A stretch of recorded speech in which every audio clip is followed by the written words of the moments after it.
How would a poor girl build wealth today with no connections, no capital, and no formal education? She probably would not start by opening a boutique in the center of Paris. She might create a social media profile. She would share her first sketches on Instagram or TikTok. She would use artificial intelligence to turn an idea into a prototype.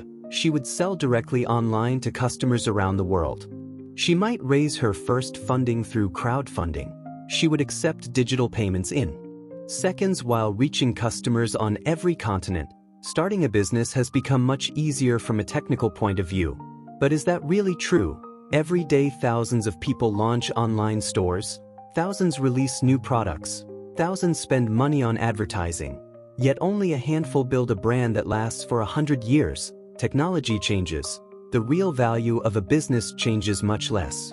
That is where our story begins. A woman was born long before the internet, computers, or even television existed. She built one of the most recognizable brands on earth starting with almost nothing. Her name was Gabrielle Chanel. The world would simply know her as Coco. Most people remember her as a fashion designer. Reality tells a much bigger story. She was an extraordinary entrepreneur. She understood something long before almost everyone else. Wealth does not come from hard work alone. Wealth comes from creating something people truly want. Today we call that branding. She was already doing it more than a century ago.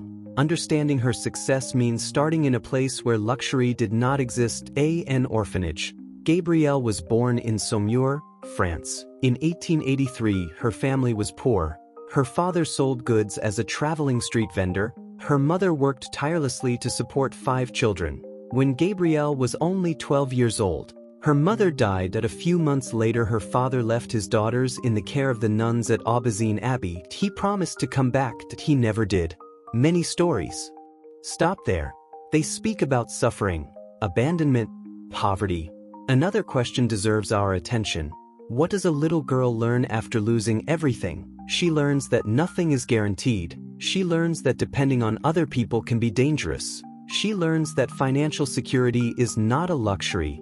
Financial security means freedom. Millions of people today talk about financial independence, investments, passive income, financial education, modern ideas. The need behind those ideas is ancient. Coco Chanel wanted exactly the same thing. She did not dream of becoming rich to impress other people. She wanted enough strength to never depend on anyone again. Life at the orphanage taught her how to sew. A needle, a thread, only a few simple tools. Those objects may seem ordinary today. Almost every economic revolution begins with something simple. Steve Jobs started in a garage. Jeff Bezos started by selling books. Coco Chanel started with a needle and a piece of fabric. The tools were never the real difference. Vision made the difference. Many people learn a profession. Very few learn how to turn that profession into a business.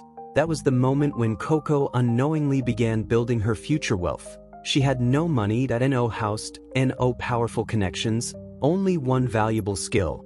Today we would simply call that a skill. The modern world may look completely different. Reality says otherwise. Skills are still the world's most valuable currency. Artificial intelligence can help. The internet can accelerate success. No technology can create wealth without real value to offer other people. After leaving the orphanage, Gabrielle worked as a seamstress. She sewed during the day. She sang in small cafes during the evening where army officers gathered. That was where the nickname Coco was born. Many people see that as a curious detail. Reality tells another story. The nickname became one of the earliest examples of personal branding. Gabrielle became Coco. A short name, easy to remember, almost like a logo.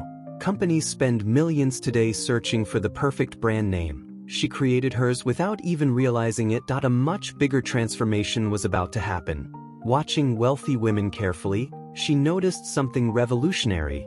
They did not simply want beautiful clothes, they wanted to feel different, more modern, more independent, more elegant. That insight changed everything.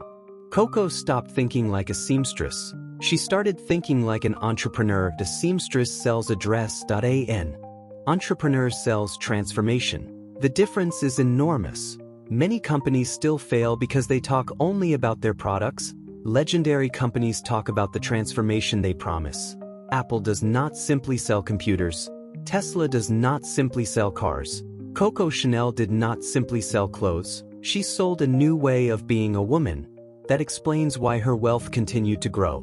Beautiful fabrics were never enough. Every creation carried meaning. The same principle still applies today: value. In the digital economy depends on much more than quality. Value depends on the story a brand can tell. People buy emotions, identity, belonging. Coco Chanel understood that long before modern marketing even existed. That was her true revolution. Not the fabric, not the hat, not the dress. The real revolution was invisible. She transformed an ordinary product into a symbol. From that moment on, money slowly began working for her instead of the other way around. Her greatest masterpiece was still waiting. Another dress. Not another fashion show. A business idea so powerful that it would change forever. Coco Chanel's greatest masterpiece was never a dress. Her greatest achievement was understanding that money does not multiply by selling more products. Money multiplies by creating more value.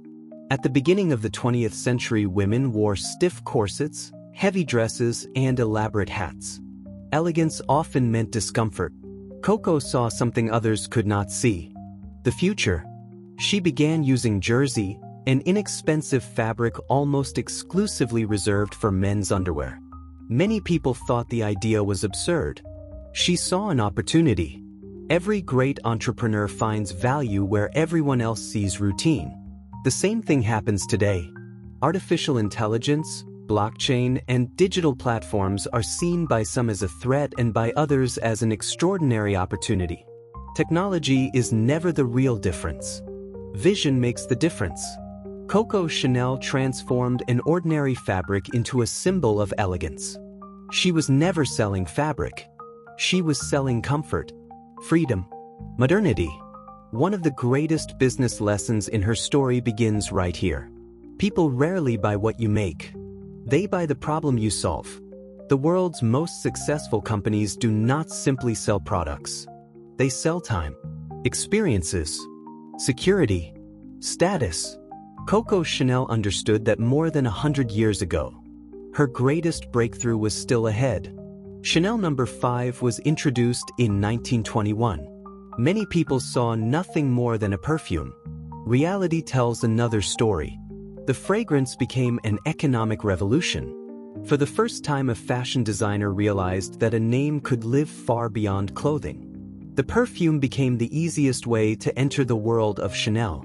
Women who could not afford an entire wardrobe could still own a small piece of that dream. Today we call this brand extension. The biggest companies do it all the time. Apple sells services as well as devices. Ferrari sells clothing, experiences, and merchandise. Great brands never depend on a single product. They build an entire universe. Coco Chanel understood that almost a century ago. That is why her wealth kept growing. Success no longer depended on the hours she worked. Success depended on the strength of her brand. That idea remains one of the most important principles of wealth creation. When your time earns money, you are a professional. When your brand earns money while you sleep, you are building a business. Millions of young people now talk about personal branding. They create YouTube channels. They publish content. They build communities. Without realizing it, many are following the same principle Coco Chanel discovered long ago. People remember stories much more easily than products. She built an unforgettable story around her own name. Her journey was not free from mistakes or controversy. Some of her decisions and relationships during the Second World War are still debated by historians today. Many extraordinary historical figures leave behind both achievements and difficult questions. None of that changes the extraordinary economic transformation she created. A little girl who grew up in poverty built a business that survived across generations. Now we can return to our opening question. What would Coco Chanel do today? She would probably use artificial intelligence as a creative tool. She would sell directly online without geographic limits. She would study customer data. She would create content for social media. She would protect her brand in the digital world. She might even experiment with new payment systems. One thing would almost certainly remain the same: her ability to recognize what people truly wanted before everyone else. Tools change. Entrepreneurial vision does not. That may be the greatest lesson Coco Chanel leaves us. Many people believe wealth begins with money. Her life proves the opposite. The first investment is the ability to recognize opportunities where everyone else sees obstacles. The second is the courage to act. The third is the patience to earn trust over time. Money comes later. Too many people see wealth as the starting point. For Coco Chanel, wealth was the result of vision, the result of identity, the result of a brand built patiently over many years. Perhaps that is the greatest paradox of money. Many people chase money to become free. Great entrepreneurs chase the freedom to create. Wealth often follows. The Chanel brand remains one of the strongest symbols of luxury in the world. Not because it sells fashion, because it continues to sell an idea. The idea that elegance, simplicity, and independence can exist together. An extraordinary story began with a little girl learning to sew inside a French orphanage using nothing more than a needle and a thread. A dress was born from that thread. A brand was born from that dress. An empire was born from that brand. Perhaps wealth has always worked this way. Wealth never begins with what we own. Wealth begins with what we are able to imagine. Money can buy almost anything. Only vision can transform wealth into a legacy that survives through time. Thank you for joining me on this journey through the life and ideas of Coco Chanel. If this story gave you a new perspective on money, business, or success, I'd love to read your thoughts in the comments. Which idea from Coco Chanel's journey surprised you the most? If you enjoy exploring the lives of history's greatest thinkers, entrepreneurs, artists, and visionaries through the lens of wealth and economics, subscribe to Paradox Money and turn on notifications. Money changes the world. Ideas change money.